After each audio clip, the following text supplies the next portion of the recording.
नमस्कार दोस्तों, स्वागत है आपका अंश की आवाज़ चैनल में। दोस्तों, यह कहानी एक मासूम सी लड़की है जिसको उसकी सौतेली माँ के द्वारा मनहूस घोषित कर दिया गया और उस पर इतने अत्याचार किए गए। तो दोस्तों, चलिए आपको यह कहानी सुनाते हैं। जब सुनीता का जन्म हुआ था तब डिलीवरी के समय ही उसकी माँ इस दुनिया में नहीं रही थी। पिता के लिए वह मनहूस थी। फिर पिता ने दूसरी शादी कर ली। उसे नई माँ से भी प्यार नहीं मिला। दादी के साय में जैसे तैसे बचपन गुजरा। जब 15 साल की हुई तो एक दिन दादी भी इस दुनिया से अपनी यात्रा पूरी करके चलती बनी। अब सुनीता सौतेली माँ, दो सौतेले भाई और पिता के होते हुए भी इस दुनिया में अकेली थी। उसके दोनों सौतेले भाई अच्छे निजी विद्यालय में पढ़ते थे। सुनीता की पढ़ाई ऐसे स्कूल में हुई जिसमें पैसे नहीं लगते थे। घर में वह सौतेले माँ के लिए एक नौकरानी से ज़्यादा और कुछ नहीं थी। स्कूल से आने के बाद वह घर का पूरा काम करती थी। जब सौतेली माँ और पिता बेटे से प्यार कर रहे होते तब वह टुकुर टुकुर देखा करती थी। उसकी भी इच्छा होती थी कि कोई उसके सर पर हाथ फेर कर उसे दुलारे। जब वह दुखी हो तब कोई उससे पूछे कि तुम्हारी तबीयत ठीक है ना। उसे पढ़ने के लिए जरा भी टाइम नहीं दिया जाता था। फिर भी स्कूल में वह प्रथम स्थान पर आती थी। मगर सुनीता को प्रथम स्थान पर आने पर भी कभी घर में शाबाशी नहीं मिली थी। वह बहुत कम बोलती थी। इतनी कम कि कभी कभी लोग उसे गूंगी समझ लेते थे। वह ना हंसती थी ना रोती थी। लाड प्यार नहीं मिलने से वह अंतमुखी हो गई थी। एक एक बूंद प्यार के लिए तरसते तरसते वह जवान हो गई। 12वीं पास करने के बाद उसे कॉलेज नहीं भेजा गया, मगर उसने फिर भी अच्छे नंबरों से घर बैठे ग्रेजुएशन पूरा कर लिया था। मगर जवान होने के बाद असली इम्तिहान शुरू हो गया था। सौतेली माँ उसे ऐसी जगह ब्याह करना चाहती थी जहाँ पैसे जरा भी ना लगे। वह उसके लिए ऐसे ऐसे लोगों के रिश्ते लाती थी कि सुनीता डर जाया करती थी। कभी दो बच्चों के बाप, कभी बेहद डरावने चेहरे वाले देखने आया करते थे। ज्यादातर लोग विदुर ही होते थे, मगर उसका पिता उन रिश्तों के लिए मना कर देता था। चाहे वह उसे कितना भी मनहूस क्यों ना समझता हो, मगर थी तो वह उसकी बेटी ही ना। फिर एक दिन एक माँ का नौजवान सुनीता को देखने आया। 6 फीट हाइट, चौड़े कंधे, सुंदर शरीर, देखने में वह कोई फौजी सा लगता था। लड़का बोला, मैं लड़की से बात करना चाहता हूँ। सुनीता के पिता ने अनुमति दे दी। दोनों अलग कमरे में बैठा दिया गए। सुनीता डरी डरी सी गर्दन झुकाए बैठी थी। लड़का बोला, सुनीता मुझे पहचानो, मैं अखिलेश हूँ।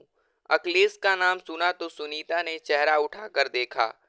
गौर से देखा तो पहचान गई। अखिलेश पड़ोसी गांव का लड़का था। वह 12वीं तक उसके साथ ही पढ़ा था, क्योंकि स्कूल दोनों गांवों के बीच में स्थित था। अखिलेश उसे मन ही मन चाहता था। कभी उसने बोलकर नहीं कहा था, मगर उसकी आंखें बयां करती थी कि वह उसके दिल में सुनीता के लिए बेइंतहा चाहत थी। अखिलेश बोला, स्कूल टाइम से ही तुम्हें चाहता हूँ। एक ही सपना था कि शादी करूँ तो तुमसे करूँ, वरना किसी से नहीं। फौजी बन गया हूँ, छुट्टी पर घर आया था। फिर घर वालों को कन्विंस करके तुम्हारा रिश्ता मांगने आ गया। बरसों बाद वह मुस्कुराई। एक प्यारी सी मुस्कान उसके होंठों से फैलती हुई उसके गालों तक चली गई। अखिलेश बोला, क्या तुम मुझसे शादी करोगी? सुनीता बोली, बिना माँ की लड़की हूँ, इस घर में मेरी कोई इच्छा नहीं चलती। ये लोग मुझे किसी बुढ़े के पल्ले बांध देते तब भी मजबूरन मुझे शादी करनी पड़ती। तुम जैसा हमसफर मिल जाएगा तो मैं कभी सपने में भी नहीं सोचा था। मुझे भी तुम अच्छे लगते हो, मगर मुझ जैसी लड़की का कोई सपना नहीं होता। मेरी जैसी लड़कियां तो इस धरती पर बोझ हैं, मगर शायद भगवान ने पिछले जन्म के सारे गुनाह माफ कर दिए, वरना तुम नहीं मिलते।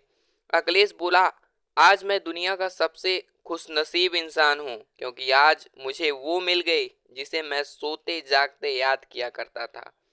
फिर दोनों की सगाई हो गई। 1 महीने बाद दोनों की शादी हो गई। सुनीता ने सोचा वह विदाई पर जरा भी नहीं रोएगी, क्योंकि इस घर में ऐसा कोई भी नहीं था जिसको छोड़ने का उसे दुख होता। जब वह विदा हो रही थी तब उसकी सौतेली माँ दुनिया को दिखाने के लिए बेमन से उसके गले लगी। दोनों सौतेले भाई भी उसके गले लगे। उनसे मिलकर सुनीता को जरा भी रुलाई नहीं फूटी, मगर जब बाप ने सर पर हाथ फेर कर कहा, भगवान तुम्हें हमेशा खुश रखे, तब न जाने क्यों उसके आंसू निकल आए और वह दहाड़ मारकर पिता के गले लग गई। जिस पिता ने ना गोद में खिलाया था, न कभी लाड लडाया था, न कभी प्यार जताया था, मगर आज सर पर हाथ रखा तो वह सुनीता को सारे जहां का प्यार लगा। पिता ने पहली बार मनहूस कि उसका क्या बिगाड़ जाता अगर इस फूल सी बच्ची को थोड़ा सा प्यार दे देता। सुनीता विदा हो गई, मगर विधि का विधान तो देखिए, उसके विदा होने के दूसरे ही दिन बाद उसके पितवा को लकवा मार गया। कमर से नीचे का हिस्सा सुन्न पड़ गया था। अब वह चलने फिरने का मोहताज हो गया था। अब वह कुर्सी पर बैठा बैठा आंसू बहाते हुए यही सोचता था कि वो मनहूस नहीं थी, वो इस घर का रक्षा कवच थी।